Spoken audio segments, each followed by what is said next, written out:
श्रीरंगमंगलमणिं करुणानिवासं श्रीवेंकटाद्रिशिखरालय कालमेघं श्रीहस्तिशैलशेखरोज्ज्वलपारिजातं श्रीसंनमामि शिरसा यदुशैलदीपं ஸ்ரீயற்பத்தியான ஸ்ரீமன் நாராயணுடைய கடாட்சத்தாலும் ஆச்சாரனுடைய அனுகிரகத்தாலும் இந்த ஜூமில் 5வது வருடம் நம்ம வித்தவுட் எனி பிரேக் அனுபவிச்சுருக்கோம். துவாரகையானது மும்பையிலிருந்து, அதாவது குஜராத்துக்குள்ளே இருக்கக்கூடியது துவாரகை, துவாரகா என்று அழைக்கக்கூடியது. கபிலா ஆற்றங்கரையில் இருக்கிறது. நாம் சொன்ன மாதிரி கபிலா ஆற்றன் முகத்வாரத்தில் இருக்கக்கூடியது. ஏன்னா இப்போல்லாம் அந்த இடமே எப்படி உருவானதோ அப்படியே போய்விட்டது. எப்படி உருவானதுன்னு சொல்ல போகிறார். கல்யாண நாராயணன், துவாரகா ஈசன், துவாரகநாத்ஜி, இப்படி ஒவ்வொன்றாக மிக அழகாக பெயர் சொல்லி அழைக்கக்கூடிய மேற்கு நோக்கி நின்ற திருக்கோலத்தில் இருக்கக்கூடியவன்.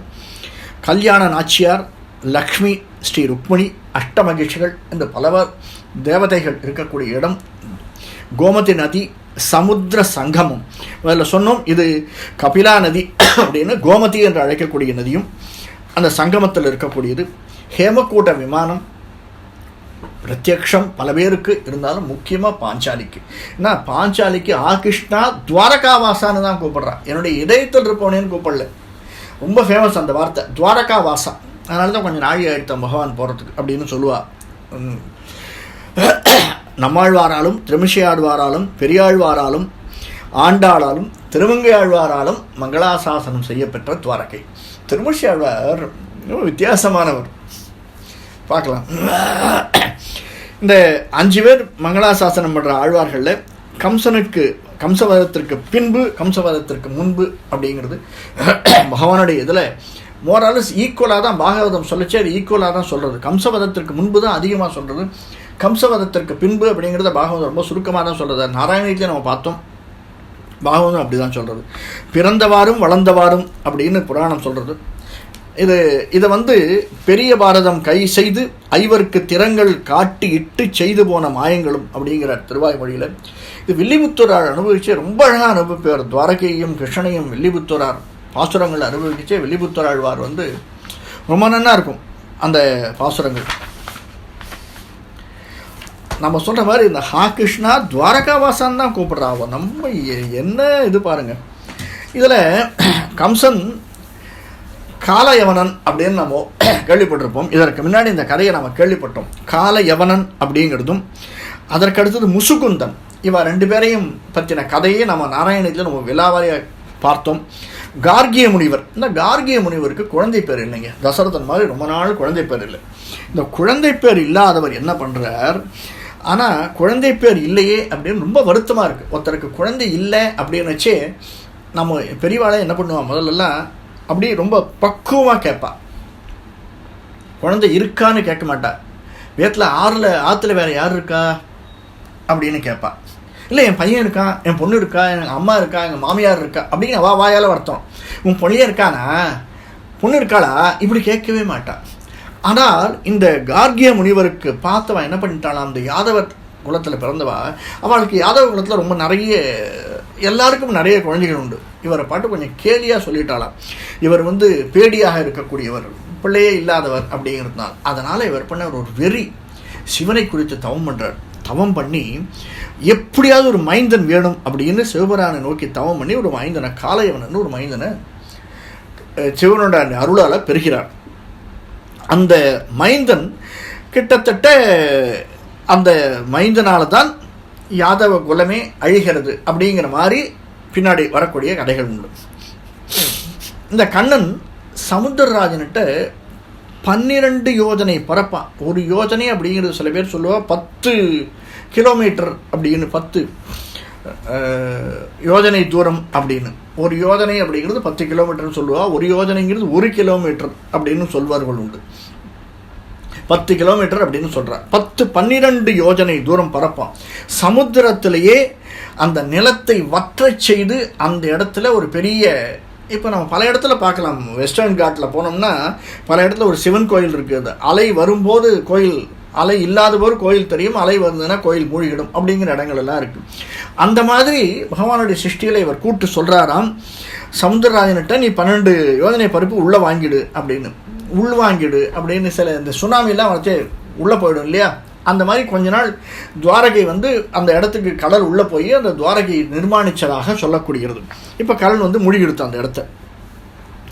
அந்த இடத்துல ஒருத்தன் முக்தி அடைஞ்சானேயானால் அது மோட்சத்திற்கு வழிவகுக்கும் அப்படிங்கிறதால துவாரம் அப்படிங்கிறதுனால துவாரகை முக்தி அடையும் இடத்தை மோட்சத்தை காண்பித்து கொடுக்கக்கூடிய இடமாக இருக்கிறதுனால, வாயிலாக இருக்கிறதுனால, துவாரமாக இருக்கிறதுனால துவாரகை அப்படின்னு சொல்லப்படுகிறதாக சொன்னார். இந்த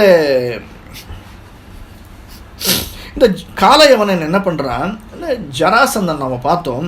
இந்த ஜராசந்தன், முசுகுந்தன், அதற்கடுத்தது இந்த பீஷ்மகனுடைய குழந்தை தான் ருக்மணியினுடைய சகோதரன் தான் ருக்மி. இவர்களுக்கெல்லாம் ஒரு இது முசுகுந்தன், இந்த ஜராசந்தனுக்கு முதல்லையே கடுப்பு, கம்சனை கொன்னுட்டான் அப்படிங்கிற கடுப்பு ஜராசந்தனுக்கு. எப்படியாவது இவனை கிருஷ்ணனை கொண்டு விட வேண்டும் அப்படின்னு. அதனால தான் கூட முசுகுந்தனை அழிக்கிறது, இவனை பண்ணிக்கிறது. இந்த முசுகுந்தனுடைய வரலாறு நம்ம பார்க்கச்சே அந்த பத்ரிநாதன் அந்த இடத்துல அவருடைய வரலாறு நம்ம பார்த்தோம். முசுகுந்தனுடைய வரலாறு. இந்த காலயவனன் என்ன பண்ணான், ஜராசந்தன் மாதிரி ஒரு தந்திரம் பண்ணி பகவான் கிருஷ்ணனை 2 பேரையும் இது பண்ணணும் அப்படின்ட்டு அழிச்சுட்டு போகிறான். கடைசியில் பகவான் கிருஷ்ணனும் என்ன பண்ணுறார், அண்ணனும் தம்பியுமே சேர்ந்து போக்கு காட்டி ஒரு மலைக்குள்ளே போய் ஒழிஞ்சிக்கிறான். மலைக்குள்ளே ஒளிஞ்சுண்டு இந்த கதையை நம்ம எங்கே கேட்டோம் அப்படின்னா, ஜாம்பவதி அவனுடைய ஜாம்பவானுடைய ராமாயணத்தில் இருந்த ஜாம்பவான் அந்த ஒரு முசுகுந்தன், அதாவது இந்த ஒரு மணி, அந்த மணியினுடைய கதையாக வரக்கூடியது தான் இந்த காலயவனன் பண்ண பாக்கியம் அல்லது அவன் செய்த தவம். அவன் வந்து ஒரு முனிவரால் வரம் வாங்கி வந்தது. அதனால் அந்த குகைக்குள்ளே அவன் போச்சு எல்லாம் நடக்கிறது அப்படிங்கிறத பார்த்தோம். இந்த மணி அப்படின்னு காளைவனன் அந்த மாதிரி ஓடி அந்த இதில் விழுந்துடுறான். வெற்றி கழிப்பு காளைவனனுக்கு இவ எங்கேயோ ஓடி ஒழிஞ்சிட்டா அப்படிங்கிறதுனால அதை பிற்பாடு என்ன ஆகுதுன்னா, இந்த சத்ராஜித் அப்படிங்கிறவன் தான் அந்த மன்னன் அண்ணனும் தம்பியுமா சேர்ந்து மணியை எடுத்துட்டு போகிறது, மணியை தொலைச்சிடுறது, அந்த மணியை சிங்கம் வாயில் போட்டு அந்த சிங்கத்தை அடித்து கொன்று ஜாம்பவான் தன்னுடைய குழந்தையை கல்யாணம் பண்ணி வைக்கிறது, இதெல்லாம் நடக்கிறது. இந்த மாதிரி சந்தர்ப்பங்களில் ஜராசந்தனை கண்ணன் விட்டுறான், நீ ஓடிப்போ அப்படின்னுட்டு. இந்த ஜராசந்தன் ஏன் விடுறான் அப்படின்னா, பலராமன்ட்ட சொல்கிறான், ஜராசந்தன் நாம அடிக்க வேண்டாம், அதுக்குன்னு பீமன் இருக்கான், அவன் பண்ணி இப்போ பார்த்துப்பான், ஜராசந்தன் விட்டுரு அப்படின்னு. பலராமன் இல்லை நம்ம கொண்டு நம்மளை வந்து இது பண்ணாங்க, விட்டு நீ பார்த்துக்கலாம் அப்படின்னுச்சு. ஜராசந்தன் எப்படி கொலை செய்ய வேண்டும் அப்படிங்கிறத அவன் 2 பேரும் பீமனும் ஜராசந்தனும் சண்டை போடச்சு காட்டுறார் அப்படிங்கிறத கதையும் நாம் பார்த்தோம் துவாரகையில். இதே மாதிரி இவனுடைய ஃப்ரெண்டாக இருக்கக்கூடிய ருக்மியினுடைய நண்பனாக இருக்கக்கூடிய சிசுபாலன், இது எல்லாமே நடக்கிறது பகவான் துவாரகையில் இருக்குச்சு. தான் இது மட்டும் இல்லை, துவாரகையில் ருக்மிணியோட தனியாக இருக்கிற போது தான் தன்னுடைய நண்பன் வரார் இல்லையா, நண்பன் வந்து அவள் தரார், அப்போ பிடிக்கிறார். இதை ஒரு தனி தசகமாகவே நாராயணத்தில் பார்த்தோம். இது எல்லாமே எங்கே நடக்கிறது, அத்தனையும் துவாரகையில் தான் நடக்கிறது. இது மட்டுமல்ல, நம்ம நண்பர்னு பார்த்தோம்,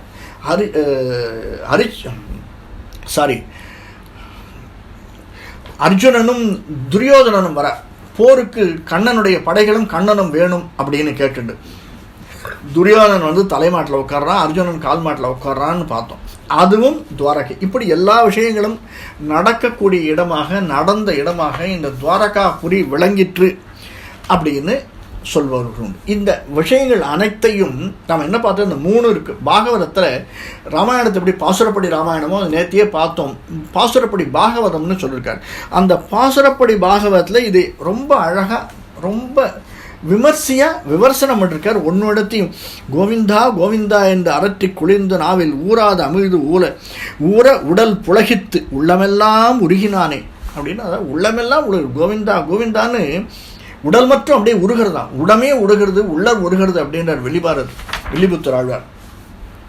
என் நாதன் தேவிக்கு அன்று இன்பப்பூ ஈயாதான் தன்னாதன் காணவே தன்பூ மரத்தினைவன் வல் நாத புல்லால் வலிய பறித்து கற்பக காவு கருதிய காதலுக்கு இப்பொழுது ஈவன் என்று இந்திரன் காவலில் நிற்பச் செய்ய நிலாத்திகள் முற்றத்தான் அப்படின்னு இப்படியாக அந்த பாசுரப்படி பாகவதத்தை எழுதுறார் அவர். ரொம்ப அழகாக இருக்கும். அந்த புகரார் உருவாகி முனிந்தவனை புகழ்வியிட முனிந்து உயிருண்டு அசுரன் நகராயின வாழ்பட நாமம் எரிந்து காசினத்த காசிமன்னன் நாசம் உற்று வீழ கவர்ந்தது உன்னா கவர்ந்தது. இப்படியாக அந்த பாசுரப்படி ராமாயணம் கிருஷ்ணனுடைய லீலைகள் அனைத்தையும் துவாரகையில் இருந்தபோது எப்படி நம்ம இதில் இருந்தபோது லீலைகளை அனுபவித்தோமோ, பிருந்தாவனத்தில் இருந்து ஆயர்பாடியில் இருந்த பிருந்தாவனம் அந்த இடத்துல இருக்கக்கூடிய கோபர் கோபிகளோடு பகவான் எப்படி லீலைகளை அனுபவித்தானோ அந்த மாதிரி இந்த இடத்துல துவாரகையில் இருக்கும்போது அனுபவித்த லீலைகள் எல்லாத்தையும் இவர் சொல்லிகிட்டே வர்றார். அந்த சேவடி மேல் பூந்தாமம் சேர்த்தி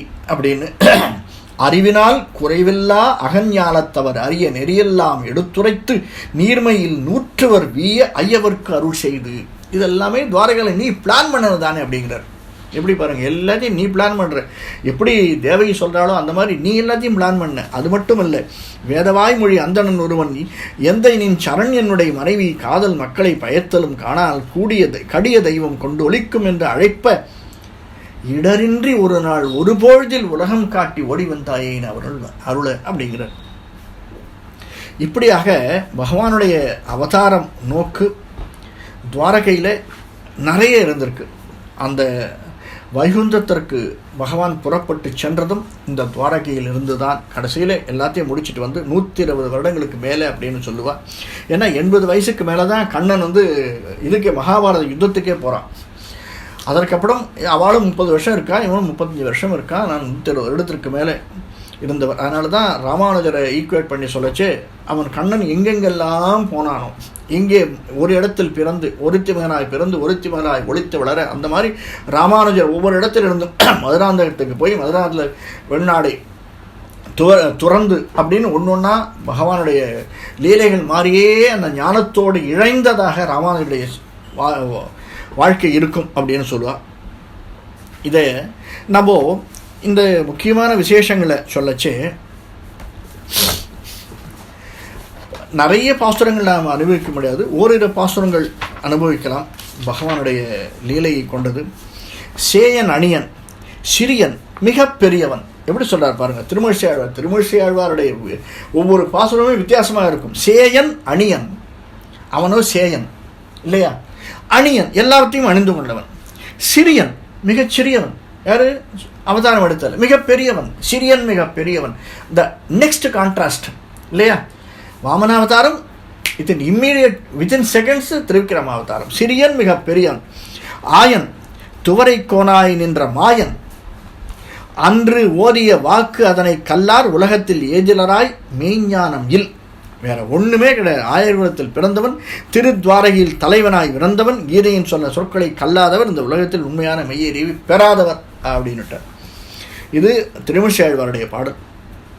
ஆவல் அன்புடையார்த்தம் மனத்தன்றி மேலவன் விரைசூழ் துவாரபதி காவலன் கன்று மேய்த்து விளையாடும் கோவலன் வரில் கூடிடு கூடலே. அவன் கூட்டான நீ கூடு. இது ஆண்டாளுடைய வரிகள்.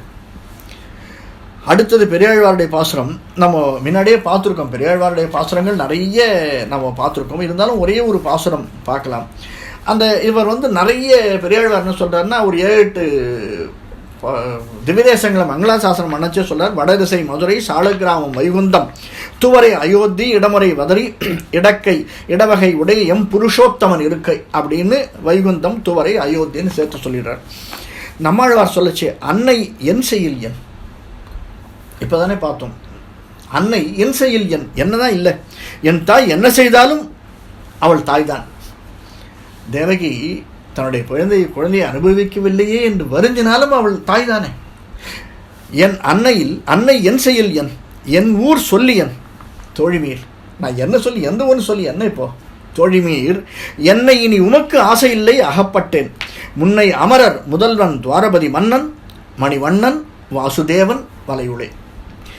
அந்த அவனுடைய அழகிய குணங்களை, அவனுடைய சௌலபியத்திலையும் சௌஷீல்யத்திலையும் அப்படியே நான் கட்டுண்ட பண்ணிய பெருமாயன் ஆகிட்டேன்னு அப்படியே எனக்கு ஒரு விஷயத்தில் நான் ஈடுபாட்டோடு இருந்தவன் ஆகிவிட்டேன் அப்படிங்கிற. மாட்டேடு கற்பகத்தை மாதர்க்காய் வன்துவரை நாட்டானை நாடி நரையூரில் கண்டேனே அப்படின்னு வன்துவரை அப்படின்னு துவாரையை சேர்த்து சொல்கிறார் திருமங்கையாழ்வார்.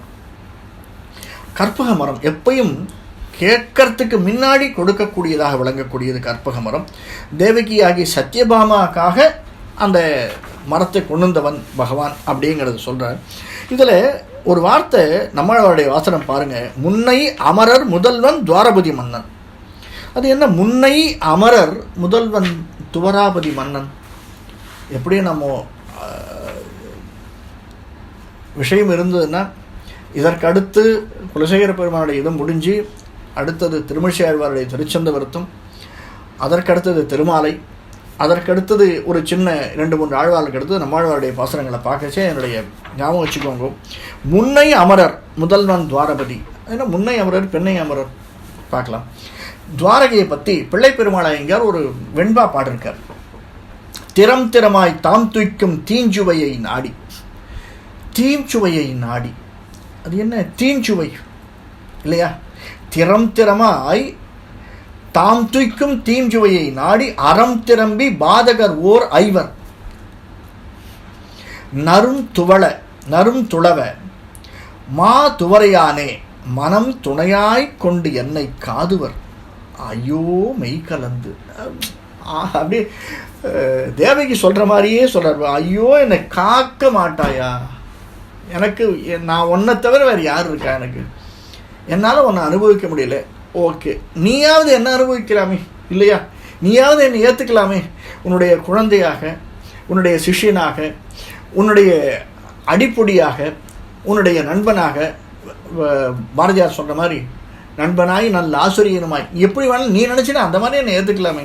எனக்கு எதுக்குமே இல்லையா? 5 இயந்திரங்களை உடைய 5 இந்திரியங்களாகிய கொடியவர்கள். இந்த உடல் அப்படிங்கிறது, உடலை பற்றி சொல்லச்சே எண் வாசல் இருக்குது, அதில் 5 இந்திரியங்கள், 5 வழிகள், பஞ்சேந்திரியங்கள், ஞானேந்திரியங்கள், இப்படி எப்படியெல்லாம் இந்த உடல் இருந்து நான் அனுபவிக்கக்கூடிய சிற்றின்பங்களையெல்லாம் தேடி தேடி கொடுக்குறியே, என்னை நீ காக்க மாட்டாயா, எனக்கு அந்த அளவுக்கு நாலெட்ஜை கொடுத்து என்னை நீ ஏற்றுக்கொள்ள மாட்டாயா அப்படின்னு பிரார்த்திக்கிறார். இது உண்மையாகவே நாம் நிறைய அனுபவிக்க வேண்டியது இந்த 108 திவ்யதேச வைபவங்களில் நிறைய இருக்குது. இந்த திவ்யதேசத்தில் இதை பார்த்தோம்.